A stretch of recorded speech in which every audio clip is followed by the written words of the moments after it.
ഷെരീഫ് മുഹമ്മദ് നിർമ്മിച്ച് ഹനീഫ് അദേനി തിരക്കഥ എഴുതി സംവിധാനം ചെയ്ത് ഉണ്ണി മുകുന്ദൻ നായകനായ മാർക്കോ കണ്ടു.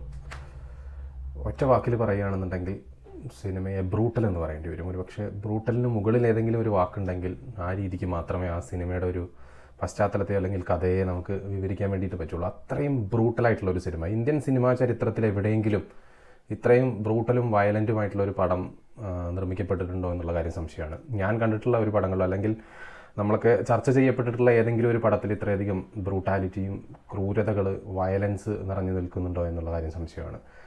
അവർ കൊടുത്തിട്ടുള്ള വാണിങ്ങൾ സിനിമ തുടങ്ങുന്ന സമയത്ത് കൊടുത്തിട്ടുള്ള വാണിങ്ങിനോടൊക്കെ തന്നെയും നീതി പുലർത്തുന്ന തരത്തിലുള്ള ക്രൂരതയാണ് സിനിമയിൽ ചിത്രീകരിച്ച് വെച്ചിരിക്കുന്നത് വേണമെങ്കിൽ നമുക്ക് പറയാൻ പറ്റും.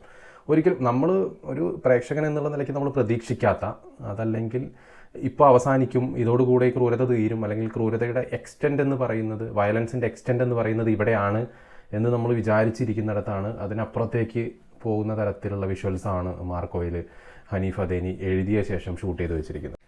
ഈ സിനിമ റിലീസാവുന്നതിന് മുൻപേ തന്നെ നമ്മൾ മലയാളത്തിൻ്റെ പ്രിയപ്പെട്ട ജഗദീഷ് കൊടുത്ത ചില ഇൻ്റർവ്യൂസിൽ ചില സൂചനകളൊക്കെ ഉണ്ടായിരുന്നു സിനിമയെക്കുറിച്ച്. അദ്ദേഹം ചെയ്ത ക്യാരക്ടർ, ചെയ്യുന്ന പ്രവൃത്തികൾ ഒരുപക്ഷെ മലയാളികൾക്ക് അക്സെപ്റ്റ് ചെയ്യാൻ പറ്റുമോ എന്ന തരത്തിലുള്ള ചോദ്യങ്ങൾ, അങ്ങനെ ഒരുപാട് സംശയങ്ങളുണ്ടായിരുന്നു. അതുപോലെ തന്നെ പലപ്പോഴായിട്ട് സിനിമയുടെ അണിയറ പ്രവർത്തകർ തന്നെ സിനിമയായിട്ട് ബന്ധപ്പെട്ട് സിനിമയുടെ ഒരു ബ്രൂട്ടൽ സൈഡുമായിട്ട് ബന്ധപ്പെട്ട് പറഞ്ഞിട്ടുള്ള പുറത്തുവിട്ടിട്ടുള്ള കുറേ കാര്യങ്ങൾ, ഇതൊക്കെ വെച്ചിട്ട് നമുക്കൊരു എക്സ്പെക്റ്റേഷൻ ഉണ്ടാവും സിനിമയിൽ എന്തായാലും ബ്ലഡ് ഷെഡ് ആയിരിക്കും എന്നുള്ള കാര്യം. പക്ഷേ സിനിമ പാട്ട് സൂചിപ്പിക്കുന്നത് പോലെ തന്നെ ചോരക്കളിയാണ് സിനിമയിൽ എന്ന് പറയാം. ആണെങ്കിൽ തുടക്കം മുതൽ ഒടുക്കം വരെ ചോര കൊണ്ടുള്ള കളിയാണ്.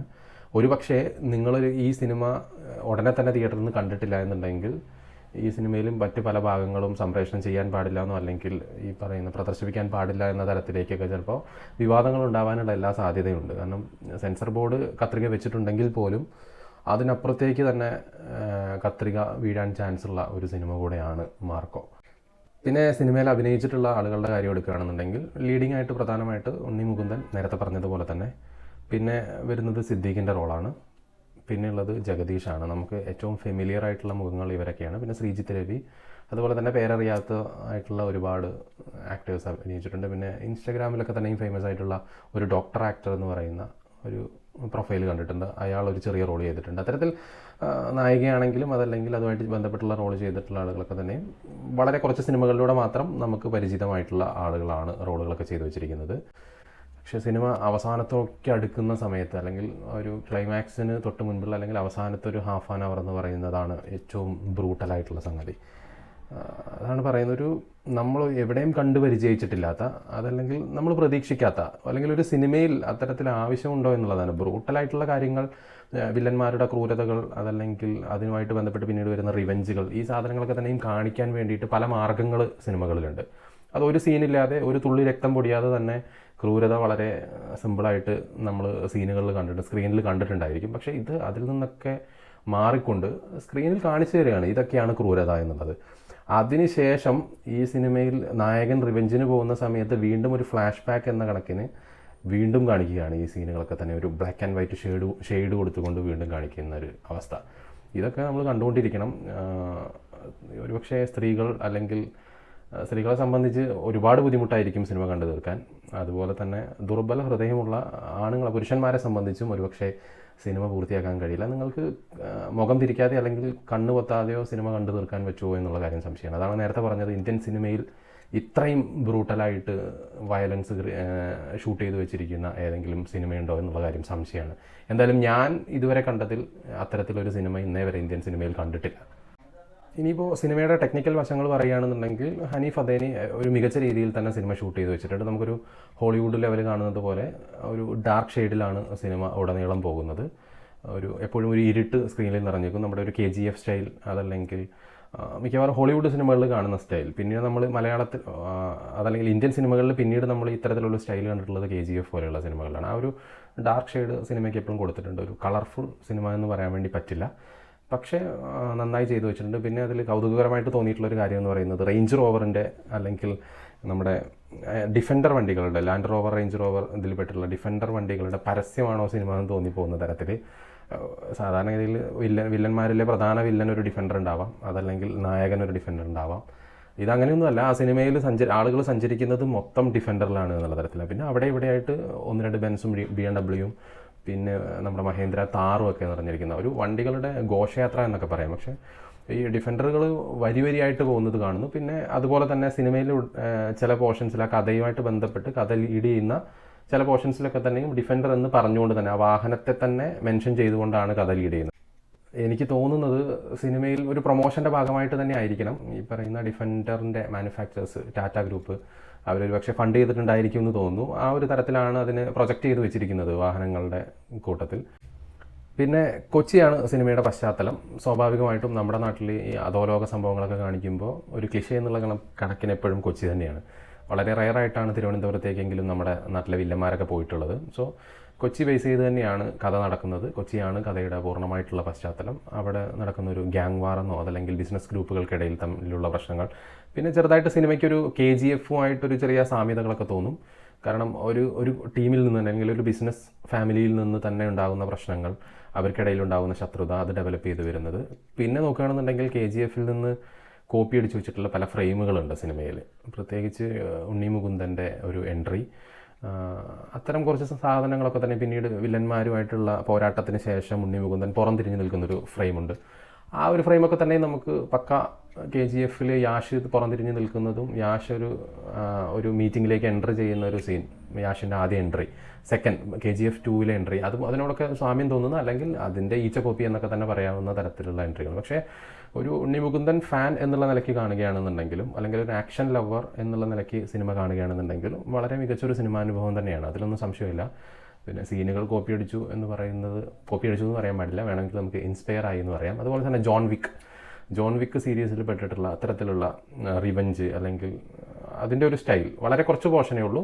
എന്നാലും നമുക്ക് പെട്ടെന്ന് ആ ഒരു സീൻ കാണുമ്പോൾ പെട്ടെന്ന് ആദ്യം ഓർമ്മ വരുന്നത് ഒരു ജോൺ വിക്ക് സ്റ്റൈലാണ്. പിന്നെ കുറച്ച് സിനിമകളായിട്ട് നമ്മുടെ മിക്കവാറും വലിയ മാസ് സിനിമകളിലൊക്കെ തന്നെയും മാസ് മസാല പടങ്ങളിലൊക്കെ കാണുന്ന ഒരു സീനാണ്. KGF ആണ് തുടങ്ങി വെച്ചതെന്ന് തോന്നുന്നു. മെഷീൻ ഗൺ ഉപയോഗിച്ചുള്ള അഭ്യാസങ്ങൾ, അത് ഈ സിനിമയിലും ഉണ്ട്. വിക്രത്തിലുണ്ടായിരുന്നത് പോലെ, ആനിമലിലുണ്ടായിരുന്നത് പോലെ അതിൻ്റെ വേറൊരു വേർഷൻ എന്തായാലും നമ്മുടെ മാർക്കോയിലും ഉണ്ട്. മാർക്കോ വേണമെങ്കിൽ നമുക്ക് മലയാളത്തിൻ്റെ KGF എന്ന് വേണമെങ്കിൽ വിളിക്കാം. പക്ഷേ പുറത്തേക്ക് കൊടുക്കാൻ വേണ്ടിയിട്ട് പറ്റില്ല. കാരണം KGF എല്ലാവരും കണ്ടതായതുകൊണ്ട് ഒരുപക്ഷെ കോപ്പി അടിച്ചു എന്നുള്ള തരത്തിലുള്ള വിമർശനങ്ങളൊക്കെ വന്നേക്കാം. എന്നാലും ഉണ്ണി മുകുന്ദൻ്റെ സിനിമയിലൊരു വലിയ ബ്രേക്ക് തന്നെയായിരിക്കും. ഉണ്ണി മുകുന്ദൻ തന്നെ പറയുന്നുണ്ടായിരുന്നു 7 വർഷത്തിന് ശേഷമാണ് താനൊരു ആക്ഷൻ സിനിമ ചെയ്യുന്നത്. അപ്പോൾ അതിൻ്റെ പരമാവധി ചെയ്തു വെച്ചിട്ടുണ്ട് എന്ന് പറയുന്നത് അത് ശരി തന്നെയാണ്. അസാമാന്യമായിട്ടുള്ള സ്വാഗാണ് ഉണ്ണി മുകുന്ദൻ ഈ സിനിമയിലുടനീളം കാണിക്കുന്നത്. പിന്നെ ഉണ്ണി മുകുന്ദൻ്റെ ശബ്ദമാണ് അങ്ങേർക്ക് എപ്പോഴും ഒരു എന്താ പറയുക, ഒരു ശാപമായിട്ട് നിൽക്കുന്നത്. ഒരു പതിഞ്ഞ സൗണ്ടാണ് എന്നുള്ളത് കൊണ്ട് ഒരു നായകന് പറ്റിയ ഗാംഭീര്യമില്ല എന്നുള്ളത് തോന്നും. അത് ഈ സിനിമയിൽ ഒരു കൽഗടിയായിട്ട് തോന്നുന്നു. പരമാവധി അവരൊരു ബാസൊക്കെ കൊടുത്ത് മാസാക്കാൻ ശ്രമിച്ചിട്ടുണ്ടെങ്കിലും ഒരു പരിധി വരെ മാത്രമേ അതൊക്കെ വിജയിച്ചിട്ടുള്ളൂ എന്ന് വേണമെങ്കിൽ നമുക്ക് പറയാൻ വേണ്ടി പറ്റും. പിന്നെ സിനിമയ്ക്ക് കിട്ടാൻ സാധ്യതയുള്ള ഓഡിയൻസ് സപ്പോർട്ട് എത്രമാത്രം എന്നുള്ളതാണ്. 50 കോടിയോ 100 കോടിയോ ആയിരിക്കും ഉണ്ണി മുകുന്ദൻ്റെ ആദ്യത്തെ എന്നൊന്നും നമുക്ക് പറയാൻ വേണ്ടി കഴിയില്ല. കാരണം പ്രധാന കാരണം എന്താണെന്ന് വെച്ചിട്ടുണ്ടെങ്കിൽ ഒരു മൗത്ത് പബ്ലിസിറ്റി ഈ സിനിമയ്ക്ക് കിട്ടാനുള്ള സാധ്യത വളരെ കുറവാണ്. കാരണം എപ്പോഴും ഫാമിലി ഓഡിയൻസ് കയറുമ്പോഴാണ് നമ്മുടെ നാട്ടിൽ ഈ പറയുന്ന 50 കോടിയും 100 കോടിയൊക്കെ വളരെ സിമ്പിളായിട്ട് അച്ചീവ് ചെയ്യുന്നത്. ആ ഒരു ഫാമിലി ഓഡിയൻസിനെ നമുക്ക് മാർക്കോയ്ക്ക് ഒരിക്കലും പ്രതീക്ഷിക്കാൻ വേണ്ടി പറ്റില്ല. അത്തരത്തിൽ എന്തെങ്കിലും തെറ്റിദ്ധരിപ്പിച്ച് ഫാമിലിനെ കൊണ്ടുവന്നിട്ടുണ്ടെങ്കിൽ അവരൊക്കെ തന്നെയും ഈ സിനിമ പൂർത്തിയാക്കുമോ അല്ലെങ്കിൽ കണ്ട് പൂർത്തിയാക്കുമോ എന്നുള്ള കാര്യം വരെ സംശയമാണ്. അത്രയ്ക്കും ക്രൂരമായിട്ടുള്ള കാര്യങ്ങൾ ചിത്രീകരിച്ച് വെച്ചിരിക്കുന്നു എന്നുള്ളത് കൊണ്ട് തന്നെ ഒരാൾ കണ്ടിട്ട് അയാൾക്ക് മറ്റേ ആൾക്കോട് പോയി കണ്ടോളൂ എന്ന് പറയാനുള്ള സാധ്യത വളരെ കുറവാണ്. ഇതൊരു യൂത്തിനിടയിൽ അതല്ലെങ്കിൽ ഒരു പുതിയ തലമുറ ഈ പറയുന്ന KGF ടൈപ്പ് ഓഫ് മൂവീസൊക്കെ ഇഷ്ടപ്പെടുന്ന, നായകൻ്റെ തന്നെ വില്ലത്തരങ്ങൾ ഇഷ്ടപ്പെടുന്ന, അത്തരത്തിലുള്ള തിരക്കഥകളും കഥകളൊക്കെ ഇഷ്ടപ്പെടുന്ന ഒരു ജനറേഷൻ തിയേറ്ററിലേക്ക് ഇടിച്ചു കയറും. ആദ്യത്തെ 1-2 ആഴ്ച ഉണ്ടാകുന്ന റഷ്യനപ്പുറം മറ്റെന്തെങ്കിലും മാർക്കോയ്ക്ക് നേടാൻ പറ്റുമോ എന്നുള്ള കാര്യം സംശയമാണ്. അതുകൊണ്ട് മാളികപ്പുറം പോലെ ഒരു പടമോ അല്ലെങ്കിൽ അതുപോലെ ഒരു ബ്ലോക്ക് ബസ്റ്ററോ അല്ലെങ്കിൽ ഒരു 50 കോടിയോ 100 കോടിയോ ഒന്നും തന്നെ ഈ സിനിമ ബോക്സ് ഓഫീസിൽ നേടുമെന്ന് പറയാൻ വേണ്ടിയിട്ട് സാധിക്കില്ല. ഇനിയിപ്പോൾ സിനിമയുടെ ഒരു പശ്ചാത്തല സംഗീതം എടുക്കുകയാണെന്നുണ്ടെങ്കിൽ അതിമനോഹരമായിട്ട് തന്നെ അത് വർക്ക് ചെയ്തിട്ടുണ്ട്. അത് നമ്മൾക്ക് അഡ്രിനാലിൻ റഷ് തരേണ്ട സാഹചര്യങ്ങളിലൊക്കെ തന്നെയും അതൊന്ന് ലിഫ്റ്റ് ചെയ്യാൻ വേണ്ടിയിട്ട് ഈ പറയുന്ന പശ്ചാത്തല സംഗീതത്തിന് സാധിച്ചിട്ടുണ്ട് എന്നുള്ളതാണ്. പിന്നെ 1-2 സീനുകളൊക്കെ തന്നെയും നമുക്കൊരു രോമം എണീറ്റ് നിൽക്കുന്ന, പ്രത്യേകിച്ച് ഉണ്ണി മുകുന്ദൻ ഒരു ചർച്ചിൽ വെച്ച് നടത്തുന്ന ഒരു ചെറിയൊരു സ്പീച്ചുണ്ട്.